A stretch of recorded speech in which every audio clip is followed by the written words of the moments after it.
Assalamualaikum warahmatullahi wabarakatuh. Saya Bu Lestari.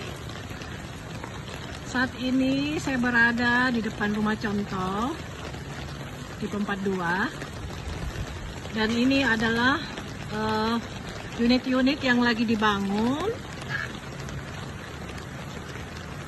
Kenapa saya berikan video ini untuk membuktikan?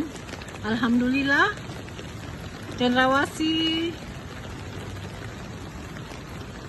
menempatkan unit-unitnya, pembangunannya di lahan yang cukup tinggi ya.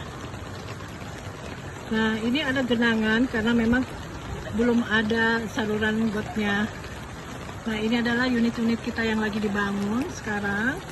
Nah, semua nanti akan selevel dengan rumah contoh. Alhamdulillah.